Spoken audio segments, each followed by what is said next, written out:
আসসালামু আলাইকুম। তোমরা কেমন আছো? নিশ্চয়ই ভালো। আজ আমরা আলোচনা করব অধ্যায় 11 জিনতত্ত্ব বিবর্তন অংশের মেন্ডেলের ফার্স্ট ল। তোমরা জানো মেন্ডেলের ফার্স্ট ল অনেকগুলো নামে পরিচিত। মেন্ডেলস ফার্স্ট ল, পৃথকীকরণ সূত্র বা law of segregation, law of purity of gametes অর্থাৎ জনন কোষ বিশুদ্ধতার সূত্র, মনোহাইব্রিড ক্রস সূত্র অর্থাৎ ল অফ মনোহাইব্রিড ক্রস নামে পরিচিত। তাহলে আমরা যে সূত্রটা পড়ব সেই সূত্রটা এতগুলো নামে পরিচিত। এখন আমরা একটু জেনে নেই মেন্ডেল কে ছিলেন।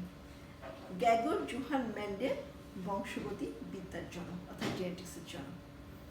উনি 34 ধরনের মটরশুঁটি গাছে 7 জোড়া পরস্পর বিপরীত ধর্মী প্রকরণের মধ্যে ক্রস করে এর ফলাফল সূত্র আকারে প্রকাশ করেন। এই সূত্রকে আমরা বলছি মেন্ডেলিজম বা মেন্ডেলবান বা ল অফ মেন্ডেলিজম, মেন্ডেল। তো আমাদের এই সূত্রের কাহিনী হয়ে গেল। চলো আমরা এই সূত্রটা পড়ার জন্য কিছু কি ওয়ার্ড জানতে হবে। তো আমরা একটু কি ওয়ার্ড নিয়ে একটু কথা বলি। আর কি ওয়ার্ডের ভিতর আছে জিন কি, ডিএনএ অণুর খণ্ডাংশ যা বংশ থেকে বংশান্তরে জীবের বৈশিষ্ট্য বহন করে, তাকে আমরা বলছি জিন। এটা কিন্তু আরেকটু অন্যভাবে বলি, জিন হলো ডিএনএ অণুর খণ্ডাংশ যা বংশগতির মৌলিক ভৌত কার্যিক একক, যা বংশ থেকে বংশান্তরে জীবের বৈশিষ্ট্য বহন করে। তাহলে জেনে গেলাম এই জিনের মাধ্যমে জীবের চারিত্রিক বৈশিষ্ট্য বংশ পরম্পরায় সঞ্চালিত হয়।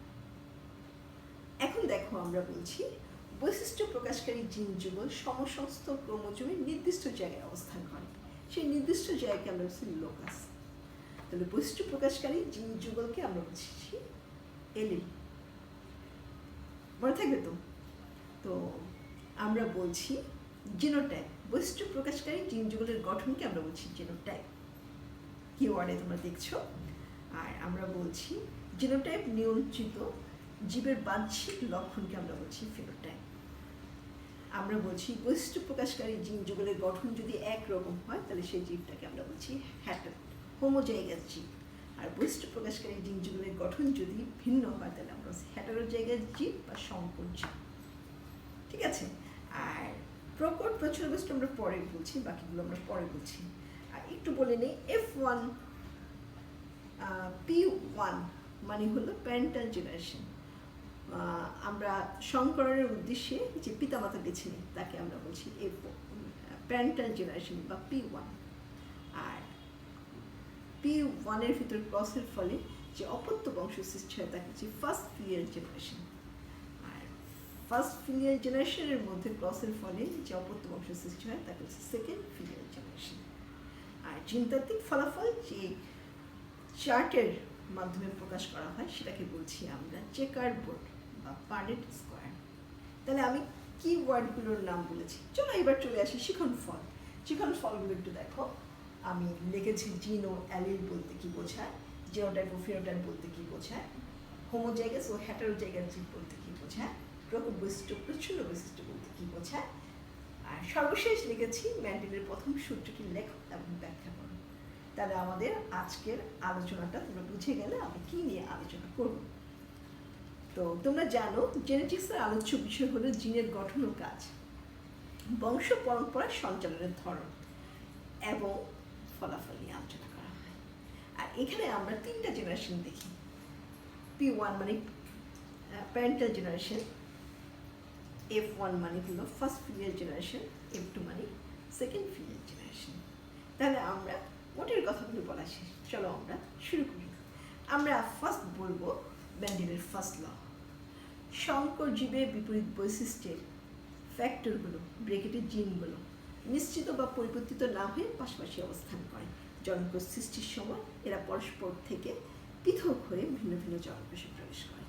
আগে তো বলছি এই লটা অনেকগুলো নামে পরিচিত। পৃথকীকরণ সূত্র, ল অফ সেগ্রিগেশন। ওই যে বললাম জনকোষ সৃষ্টির সময় বৈশিষ্ট্যগুলো পরস্পর থেকে পৃথক হয়ে ভিন্ন ভিন্ন জনকোষে প্রবেশ করে, এই জন্য একে আমরা বলছি পৃথকীকরণ সূত্র।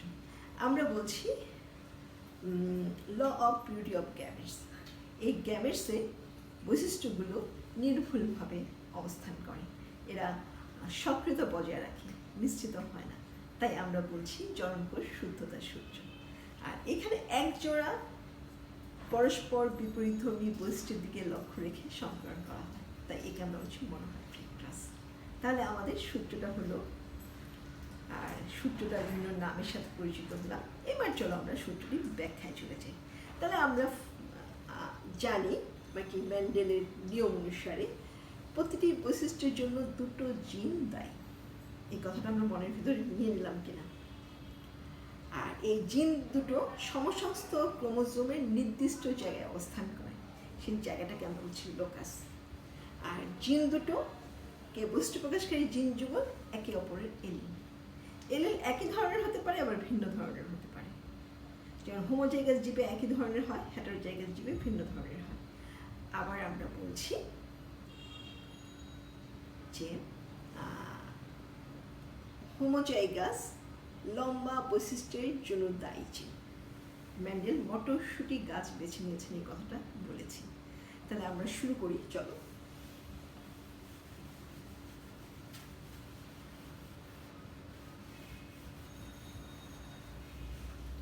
চলো আমরা লিখি, ধরা যাক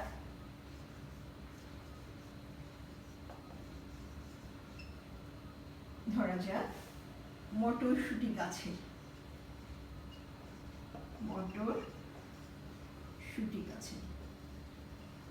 আমরা মটরশুঁটি গাছের বৈজ্ঞানিক নাম জানি কিনা একটু লিখে নেই। পিসাম স্যাটিভাম। আমরা মটরশুঁটি গাছের বৈজ্ঞানিক নাম লিখলাম। জানো তো বৈজ্ঞানিক নাম গণ এবং প্রজাতির নাম ভিন্ন ভিন্ন আন্ডারলাইন করতে হয়। তো আমরা লিখলাম মটরশুঁটি গাছের লম্বা বৈশিষ্ট্যের জন্য দায়ী জিন। লম্বা বৈশিষ্ট্যের জন্য দায়ী জিন। আমরা সেই জিনটাকে আমরা ক্যাপিটাল টি ধরলাম। এখন আমরা লিখি খাটো বৈশিষ্ট্যের জন্য দায়ী জিন। মটরশুঁটি গাছের খাটো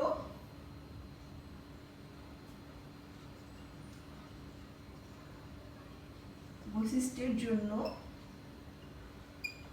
দায়ী জিন, এটাকে আমরা স্মল টি ধরে নিলাম। তাহলে আমি জিনের গঠন দেখালাম। এখন আমরা লিখতে পারি, আমরা জানি বৈশিষ্ট্য প্রকাশকারী জিন যুগল একে অপরের এলিল।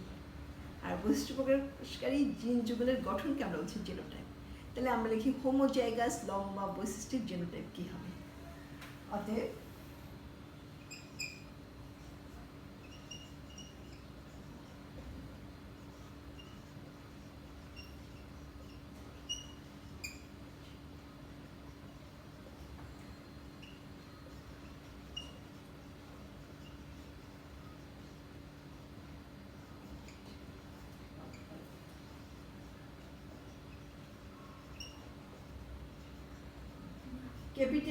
ক্যাপিটাল টি ওই যে লিখলাম হোমোজাইগাস, মানে জিন যুগলের গঠন একরকম।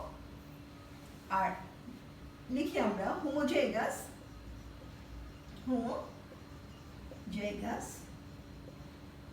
খাটো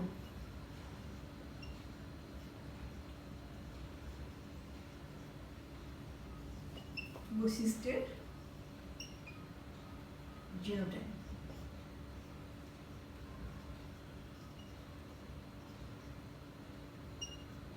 স্মল টি ওই যে হোমোজাইগাস বললাম, তাই লিখলাম এইভাবে।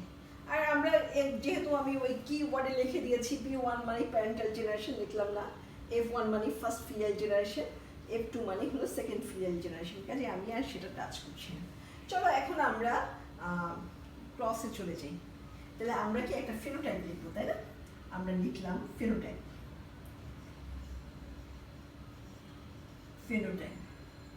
ফিনোটাইপ কি তোমরা জানো? জিনোটাইপ নিয়ন্ত্রিত জীবের বাহ্যিক লক্ষণকে আমরা বলছি ফিনোটাইপ। তাহলে আমরা কি নিলাম? হোমোজাইগাস লম্বা মটরশুঁটি গাছ।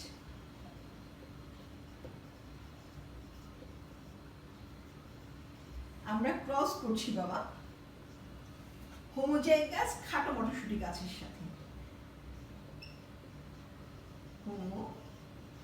হোমোজাইগাস খাটো মটরশুঁটি গাছের সাথে মটরশুঁটি গাছ। তাহলে আমরা ফেনোটাইপ কি নিলাম? হোমোজাইগাস লম্বা মটরশুঁটি গাছ। আর আমরা এই পুরুষ বেছে নিলাম, পুং চিহ্ন দিলাম আর স্ত্রীর চিহ্ন দিলাম কি যে হোমোজাইগাস খাটো মটরশুঁটি গাছ। এখন আমরা জিনোটাইপ তো জানি, আমরা ধরে নিয়েছি, আমরা জিনোটাইপটা লিখে নিই। জিনোটাইপ জিনোটাইপ আমরা কি ওইখানে লিখে নিয়েছি স্মল টি স্মল টি। এখন দেখো প্রত্যেকটা জীব প্রজনন জীবের অনন্য বৈশিষ্ট্য, জীব প্রজননকালে গ্যামেট সৃষ্টি করে অর্থাৎ জননকোষ সৃষ্টি করে। জননকোষ সৃষ্টির সময় বৈশিষ্ট্যগুলো পরস্পর থেকে পৃথক হয়ে ভিন্ন ভিন্ন জননকোষে প্রবেশ করবে। এই দেখো ভিন্ন ভিন্ন জননকোষে প্রবেশ করেছে। তোমরা জানো একটা জীব অ্যাট এ টাইম মানে একসাথে অনেকগুলো গ্যামেট সৃষ্টি করে, আর গ্যামেটগুলোর ধরন যদি একরকম হয় তাহলে কিন্তু আমরা বারবার লিখি না, একবার লিখি। যেহেতু যতবার লিখবো সব ক্যাপিটাল টি ক্যাপিটাল দিয়ে লেখা লাগবে, এখানে স্মল টি স্মল দিয়ে লেখা লাগবে, তাই একবার লিখলাম। এখন দেখেন F1 জন্যতে কি আসবে, মানে ফার্স্ট ফিলিয়াল জেনারেশন এসে দেখা গেল বাবা থেকে আসা জিন মায়ের থেকে আসা জিন মিলে যে উদ্ভিদটা হলো সে হলো লম্বা মটরশুঁটি গাছ। মটরশুঁটি গাছ। এখন দেখো লম্বা মটরশুঁটি গাছ হলো F1 এ। তাহলে কি এখানে কিন্তু আমরা প্যারেন্টাল জেনারেশনে দেখলাম কি দুই ধরনের, একটা দেখলাম খাটো মটরশুঁটি গাছ, একটা দেখলাম লম্বা মটরশুঁটি গাছ, তাই তো? আর আমরা যখন ক্রস করলাম তখন দেখা গেল যে শুধু লম্বা বৈশিষ্ট্য এসেছে, খাটো বৈশিষ্ট্যটা হারিয়ে গিয়েছে। তাহলে এখানে লম্বা বৈশিষ্ট্যের যে টি এলিল সেটা খাটো বৈশিষ্ট্যের স্মল টির উপর প্রকট, কারণ এটা প্রকাশিত হয়েছে। তাহলে আমরা এখানে একটু দুটো সংজ্ঞা লিখেছি, প্রকট বৈশিষ্ট্য প্রকট জিন, প্রচ্ছন্ন বৈশিষ্ট্য প্রচ্ছন্ন জিন। আমরা বলছি হোমোজাইগাস বিপরীত বৈশিষ্ট্যের দিকে লক্ষ্য রেখে সংকরণ করা হলে F1 এ যে বৈশিষ্ট্য প্রকাশিত হবে সেটা হলো প্রকট বৈশিষ্ট্য, আর যে বৈশিষ্ট্যটি প্রকাশিত হবে না সেটা হলো প্রচ্ছন্ন বৈশিষ্ট্য। প্রকট বৈশিষ্ট্য প্রকাশকারী জিনকে আমরা বলছি প্রকট জিন, প্রচ্ছন্ন বৈশিষ্ট্য প্রকাশকারী জিনকে আমরা বলছি প্রচ্ছন্ন জিন। তাহলে আমাদের এতটুকু পর্যন্ত হয়ে গেল। নেক্সট আসো আমরা F1 জনু থেকে একটা পুং উদ্ভিদ একটা স্ত্রী উদ্ভিদ নিয়ে তাদের ভিতরে পরাগ সংযোগ করব, অর্থাৎ পরাগায়ন ঘটাবো, অর্থাৎ সংকরণ ঘটাবো। তাহলে F2 জনুতে কী ধরনের জীব পাওয়া যাবে সেটা আমরা এখন অবজার্ভ করব। চলো আমরা একটু দেখি। তো আমরা তো বুঝে গেছি যে এলিল কি, কে বলবা এলিল কি? বৈশিষ্ট্য প্রকাশকারী জিন যুগল একে অপরের এলিল। আমরা এবার বলো F1 জনুতে কি ধরনের এলিল পেয়েছি? আমরা capital T small tea allele পেয়েছি। আর আমরা দেখেছি যে ফিনোটাইপ দেখেছি প্রকট বৈশিষ্ট্য প্রকাশিত হয়েছে, মানে ক্যাপিটাল টি মানে লম্বা বৈশিষ্ট্যটি তার বৈশিষ্ট্য প্রকাশ করেছে, আর খাটো বৈশিষ্ট্যটি তার বৈশিষ্ট্য প্রকাশ করতে পারেনি। কাজে আমরা বলছি টি এলিল স্মল টি এলিলের উপর প্রকট। ঠিক আছে? তাহলে আমাদের আর কোনো অসুবিধা হবে না। তাহলে আমরা একটু লিখে নিব এখানে প্রকট জিন লিখলাম ক্যাপিটাল টি, এটা আমরা দেখলাম কারণ এখানে ক্যাপিটাল টি তার বৈশিষ্ট্য প্রকাশ করেছে। আর প্রচ্ছন্ন জিন কি পেলাম বলতো? প্রচ্ছন্ন জিন পেলাম স্মল টি। তো হয়ে গেল। তো আমরা এই ধাপে কি অসুবিধা হবে না, তাই তো? এখন আসো আমরা লিখলাম F1 জনের সদস্যদের মধ্যে ক্রস করা হবে। F1 জনুর সদস্যদের মাঝে ক্রস। আমরা ফিনোটাইপ লিখি। আমরা কি ফিনোটাইপ কি জানি তো? জিনোটাইপ নিয়ন্ত্রিত জীবের বাহ্যিক লক্ষণকে আমরা বলছি ফিনোটাইপ। তাহলে আমরা এখানে বাহ্যিক লক্ষণ কি পেলাম? লম্বা মটরশুঁটি পেয়েছিলাম, মটরশুঁটি গাছ পেয়েছি কিনা? আর আমরা ক্রস করছি লম্বা মটরশুঁটি গাছ, লম্বা মটরশুঁটি গাছ। আমরা এটা বুঝেছি না, F1 থেকে একটা পুং উদ্ভিদ নিয়েছি, একটা স্ত্রী উদ্ভিদ নিয়েছি, নিয়ে এদের পরাগ রেণুর মিলন ঘটিয়েছিলেন, মিশে করেছি। তো আমরা বুঝে গেছি। চলো এবার জিনোটাইপ তো আমরা জানি, বলো তো বৈশিষ্ট্য প্রকাশকারী জিন যুগলের গঠনকে আমরা বলছি জিনোটাইপ। তাহলে এখানকার জিনোটাইপ কি ছিল? Capital T small tea. Capital T small tea এলিলের উপর প্রকট, তাই তো? ওইখানেও ক্যাপিটাল টি মানে লম্বা বৈশিষ্ট্য, খাটো বৈশিষ্ট্যের উপর প্রকট। তাহলে আমাদের এই জায়গাটা হয়ে গেল, কোনো সমস্যা ইনশাল্লাহ নাই। ঠিক আছে, এখন আমরা একটু গ্যামেট সিস্টেমটা দেখাই। প্রজনন জীবের অনন্য বৈশিষ্ট্য। প্রত্যেকটা জীব তার জীবনকালে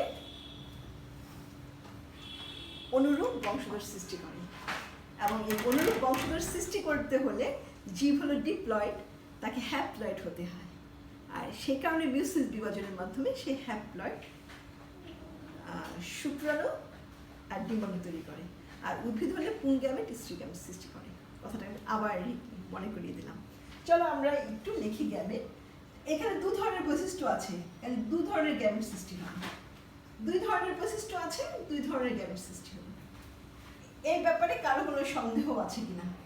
দুই ধরনের গ্যামেট সৃষ্টি হওয়ার কারণ নিয়ে নিশ্চয়ই না। এবার আসো আমি লিখলাম F2 যৌন চেকার বোর্ডের মাধ্যমে, চেকার বোর্ডের মাধ্যমে। আমি এখন চেকার বোর্ড তো বলে নিয়েছিলাম, জিনতাত্ত্বিক ফলাফল যে বোর্ডের মাধ্যমে প্রকাশ করা হয় তাকে আমরা বলছি চেকার বোর্ড। চলো আমরা চেকার বোর্ডটা একটু এঁকে নিই। জিনতাত্ত্বিক ফলাফল, এই বোর্ডটার মাধ্যমে আমরা জিনতাত্ত্বিক ফলাফল প্রকাশ করব।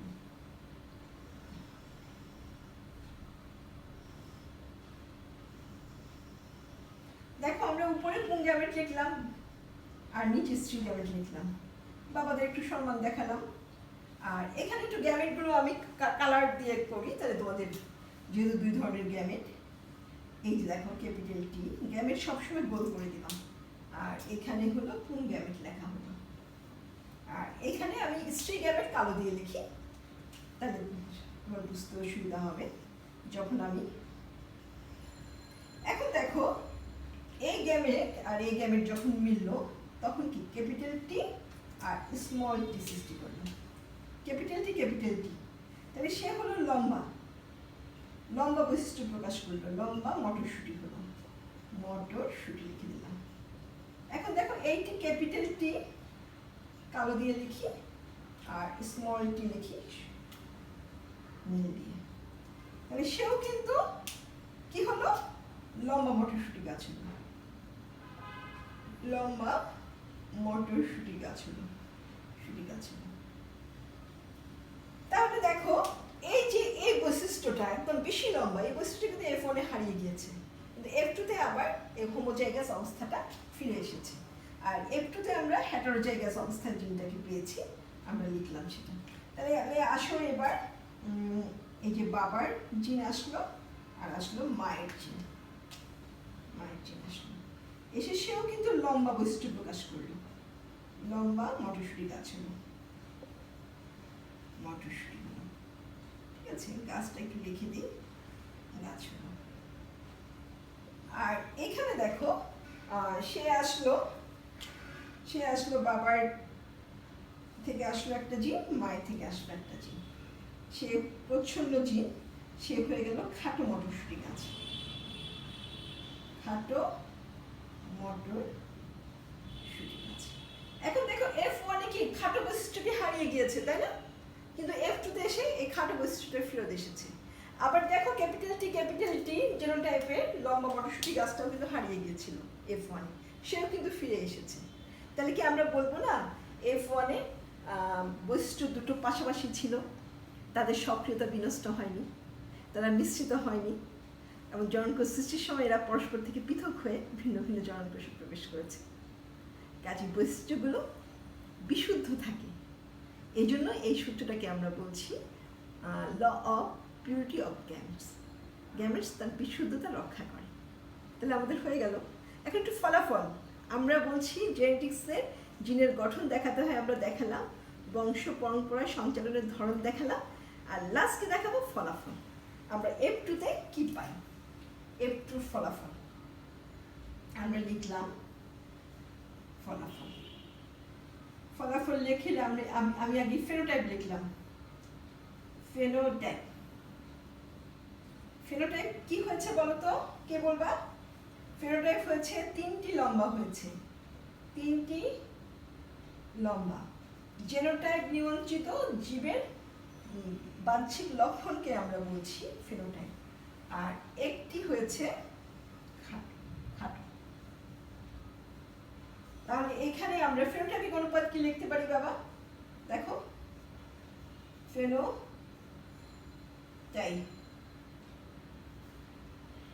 অনুপাত লিখবো। ফেনোটাইপিক অনুপাত লিখবো 3:1। তাহলে মেন্ডেল তার একজোড়া বিপরীতধর্মী বৈশিষ্ট্যের দিকে লক্ষ্য রেখে সংকরণ করে F1-এ ফেনোটাইপিক অনুপাত পেয়েছেন 3:1। এখন আমরা জেনোটাইপিক অনুপাতটা লিখবো বাবা। আগে জেনোটাইপটা লিখি। কি কি জেনোটাইপ পেয়েছি? আমরা জেনোটাইপ পেয়েছি, একটু কালো কালি ইউজ করি তাহলে বুঝতে সুবিধা হবে। দুটো জেনোটাইপ কি কি পেয়েছি একটু লিখি। জিনোটাইপ লিখেছি। জিনোটাইপ পেয়েছি হলো ক্যাপিটাল টি পেয়েছি কটা? একটি, মনে আছে কিনা? আর ক্যাপিটাল টি স্মল টি পেয়েছি 2টি। আর স্মল টি পেয়েছি কয়টি? একটি। তাহলে আমি জেনোটাইপের অনুপাত, তাহলে আমরা লিখব জেনোটাইপিক অনুপাত হলো জেনোটাইপিক অনুপাত 1:2:1। আমরা বুঝতে পেরেছি কিনা বাবারা? অবশ্যই বুঝেছি, কারণ এখানে কোনো জটিলতা নাই। আমরা জানি বৈশিষ্ট্যগুলো। বৈশিষ্ট্য প্রকাশকারী জিন ডিএনএতে অবস্থান করে। আর ডিএনএ কোথায় থাকে? ক্রোমোসোমে। আর প্রজননের সময় ক্রোমোসোমের মাধ্যমে বংশ পরম্পরা বংশগতি বৈশিষ্ট্য সঞ্চালিত হয়। কাজেই জেনোটাইপিক অনুপাত ভিন্ন হয়েছে, ফেনোটাইপিক অনুপাত ভিন্ন হয়েছে। ম্যান্ডেল যখন কাজ করেছেন তখন জিন আবিষ্কৃত হয়নি, এই জন্য ম্যান্ডেল শুধু ফেনোটাইপিক অনুপাত বলেছেন। কিন্তু আধুনিক কালে জিন আবিষ্কার হয়েছে, আমরা এখন জেনোটাইপিক অনুপাত বলতে পারি। তাহলে আমাদের ম্যান্ডেলের ফার্স্ট ল খুব ভালোভাবে হলো, আমরা বুঝেছি। সবাইকে তুলেছো বাবা? একটু খাতায় লিখতে হয় বাবা, না হলে তোমার সিকোয়েন্সটা তুমি হারিয়ে ফেলবে। শুধু বুঝে রাখলে হবে না, একটু প্র্যাকটিস করতে হবে। মনে রাখবা, practice makes a man perfect. যত প্র্যাকটিস করবা অত অল্প সময় সেটা রিপ্রেজেন্ট করতে পারবা। এখন চলো আমরা বাড়ির কাজে চলে আসি। চলো,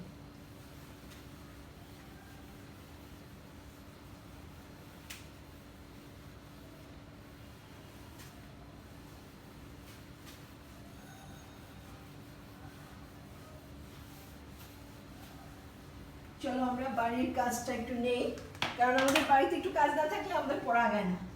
আমরা লিখলাম বাড়ির কাজ। বাড়ির কাজটা আমরা একটু ভিন্নভাবে দিই, তাহলে আমাদের একটু ভালো লাগবে। আমরা লিখলাম মেন্ডেলের বংশগতি সূত্র অনুসারে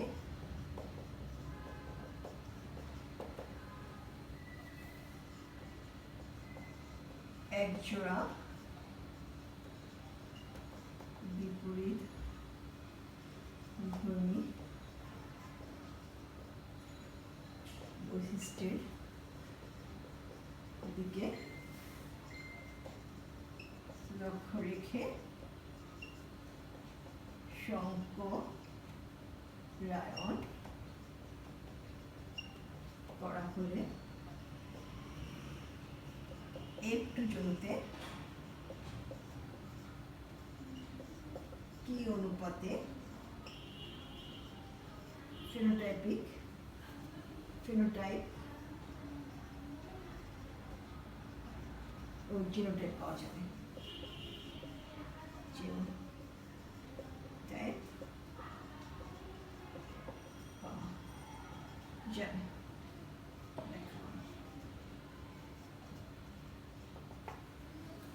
তাহলে আমরা করতে পারবো ইনশাল্লাহ, পারবো তাই না? আর এটা অনেক কঠিন কিছু না, তোমাদের টিচারদের সাবজেক্ট টিচারদের ইনবক্সে এটা জমা দিবা। তোমরা সবাই ভালো থাকবা, বইটা অনুসরণ করবা এবং অনেক সুন্দর করে শিখবা। আর তোমার দাদা থেকে কোন বৈশিষ্ট্য তোমার বাবা পেলো, তোমার বাবা থেকে কোন বৈশিষ্ট্য তুমি পেলা, কিংবা তুমি কি তোমার দাদির বৈশিষ্ট্য পেলা নাকি মায়ের বৈশিষ্ট্য পেলা, তো এগুলো নিয়ে তোমার মনে অনেক কোশ্চেন, একটু মিলিয়ে দেখো, ভালো লাগবে। আমাদের আজকে হয়ে গেল। তোমরা ভালো থেকো, সুস্থ থেকো, আল্লাহ হাফিজ।